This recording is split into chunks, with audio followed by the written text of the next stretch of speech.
امریکہ میں غیر قانونی تارکین وطن کے خلاف شکنجہ کس دیا گیا۔ امریکی صدر ڈونلڈ ٹرمپ نے لیکن رائلی ایکٹ پر دستخط کر دیے۔ ایکٹ کے تحت پرتشدد کارروائیوں اور جرائم میں ملوث غیر قانونی تارکین وطن کو گوانتانامو بے قید خانے میں رکھا جائے گا۔ صدر ٹرمپ نے حراستی مرکز کھولنے کی ہدایت کر دی۔ کہا گوانتانامو بے جیل میں 30,000 قیدیوں کو رکھنے کی گنجائش ہے۔ امریکہ میں جرائم اور تشدد کی کوئی گنجائش نہیں۔ ٹرمپ انتظامیہ نے وینزویلا کے 6 لاکھ تارکین وطن پر ملک بدری کا تلوار لٹکا دی۔ عارضی تحفظ کے احکامات منسوخ۔ Secretary homeland security Kristi Noem کا کہنا ہے وینزویلا کے تارکین وطن کو 2 ماہ میں ملک سے نکال دیں گے۔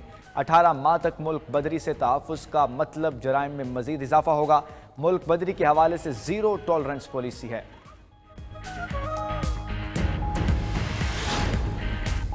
امریکی صدر کے متنازع فیصلے جاری۔ حماس کے حامی طلباء کے ویزے منسوخ کرنے کا فیصلہ کر لیا۔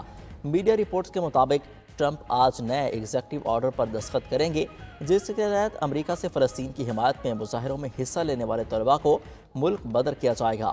ایمنسٹی انٹرنیشنل کا خطے کے ممالک سے تارکین وطن کے خلاف ڈونلڈ ٹرمپ کے اقدامات کا حصہ نہ بننے کا مطالبہ۔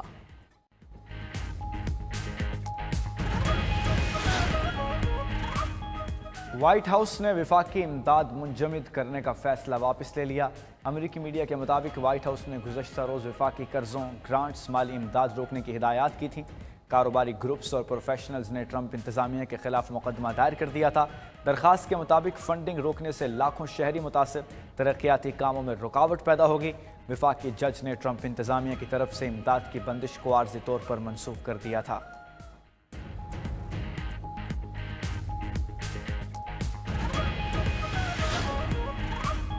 وزیر اعظم شہباز شریف سے عالمی سرمایہ کاروں کے وفد کی ملاقات۔ پاکستان میں سرمایہ کاری اور اقتصادی صلاحیت پر تبادلہ خیال۔ وزیر اعظم نے غیر ملکی سرمایہ کاروں کو تمام سہولیات دینے کے عزم کا اعادہ کیا۔ کہا سازگار کاروباری ماحول، پائیدار عمل درآمد اور مضبوط ادارہ جاتی تعاون یقینی بنائیں گے۔ وفد کے سربراہ جینٹی ویش نے پاکستان کی بے پناہ اقتصادی صلاحیت کی تعریف کی۔ حکومت کی سرمایہ کاری دوست پالیسیوں کو سراہا۔ مستقبل کی ترقی کی رفتار پر بھی اعتماد کا اظہار۔ ملاقات میں نائب وزیر اعظم اسحاق ڈار اور وفاقی وزراء بھی موجود تھے۔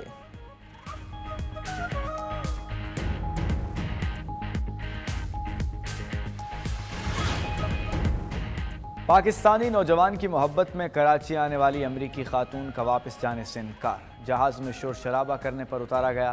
خاتون کراچی میں ایک فلیٹ کے باہر کئی گھنٹے بیٹھی رہی۔ پولیس نے حفاظتی تحویل میں لے لیا۔ پولیس کا کہنا ہے امریکی خاتون کی ذہنی حالت ٹھیک نہیں، سیکیورٹی کا معاملہ ہے۔ پولیس نے امریکی خاتون کو گارڈن علی اپارٹمنٹ سے وومن پولیس اسٹیشن منتقل کیا، مگر اس کے اصرار پر دوبارہ علی اپارٹمنٹ منتقل کر دیا گیا۔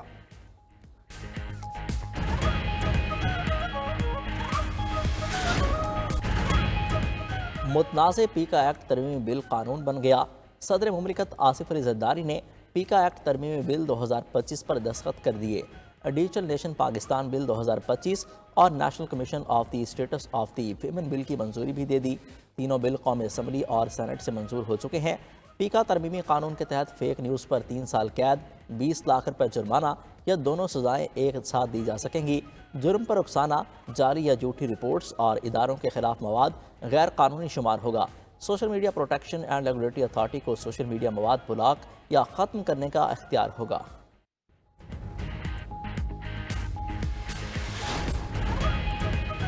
پی ایف یو جے پیکا ایکٹ کے خلاف آج پٹیشن دائر کرے گی۔ پی ایف یو جے کا صدر پاکستان کی جانب سے بل پر دستخط کرنے پر اظہار مایوسی۔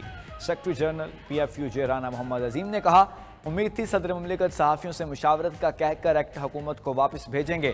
قانون بننے کے باوجود آزادی صحافت کے لیے ہماری جد و جہد جاری رہے گی۔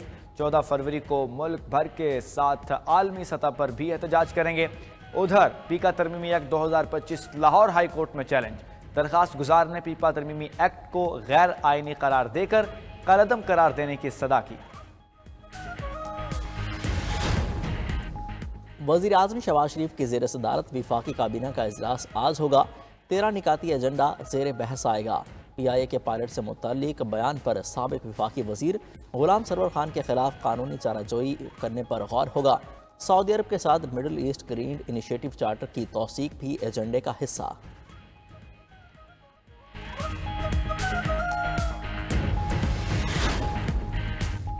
D G F I A Muhammad Ishaq Jahangir عہدے سے فارغ، additional D G F I A Jan Muhammad کو ڈی جی ایف آئی اے کا اضافی چارج سونپ دیا گیا۔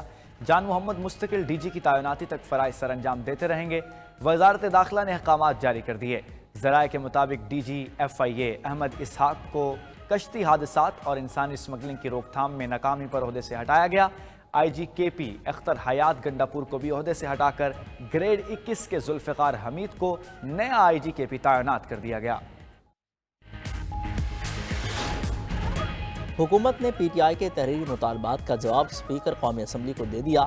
حکومتی ذرائع کے مطابق حکومت نے جوڈیشل کمیشن بنانے سے یکسر انکار نہیں کیا۔ کمیشن کے متبادل خصوصی کمیٹی یا پارلیمانی کمیٹی بنانے کی تجویز تھی۔ اسپیکر کی سربراہی میں موجودہ کمیٹی کو ہی پارلیمانی کمیٹی کا درجہ دینے کی بھی تجویز دی گئی۔ سانحہ 9 مئی کے مقدمات عدالت میں زیر سماعت ہیں۔ اس پر کمیشن بنانے سے متعلق رائے مانگی گئی۔ اسپیکر یا حکومت اپنا تحریری جواب پبلک نہیں کرے گی۔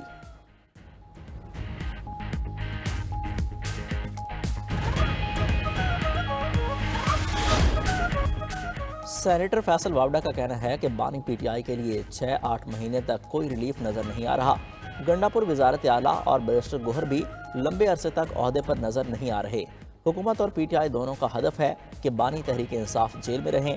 موجودہ حکومت کی ضمانت پی ٹی آئی ہے۔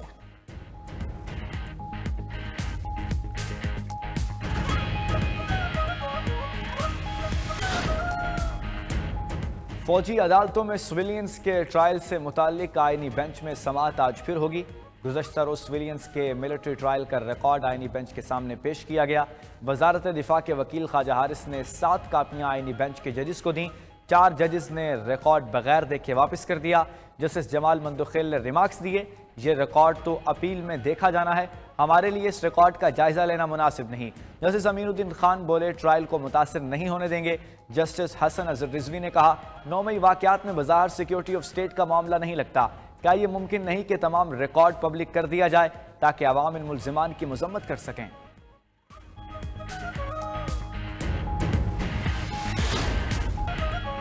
برطانیہ میں 6 روز میں تیسرا طوفان۔ جنوبی انگلینڈ میں موسلادھار بارش، 40 میل فی گھنٹہ کی رفتار سے چلنے والی ہواؤں سے مواصلات کا نظام متاثر۔ اسکاٹ لینڈ اور شمالی آئرلینڈ کے مختلف حصوں کے لیے یلو وارننگ جاری۔ اس سے قبل آنے والے دونوں طوفانوں سے معمولات زندگی شدید متاثر ہوئے تھے۔ مختلف حادثات کے دوران ایک شخص ہلاک اور کئی زخمی ہوئے۔ ادھر امریکہ میں نئے برفانی طوفان کے باعث ریاست ایریزونا میں 10 انچ تک برف باری record. New Mexico, Colorado, Kansas اور نبراسکا میں آج شدید برف باری کا امکان۔ وسطی ٹیکساس سے مغربی کینٹکی تک 6 انچ تک بارش کی پیش گوئی۔ محکمہ موسمیات کے مطابق برفانی طوفان سے بجلی معطل اور راستے بند ہو سکتے ہیں۔ امریکہ کے بعض علاقوں میں سیلاب کا بھی خدشہ۔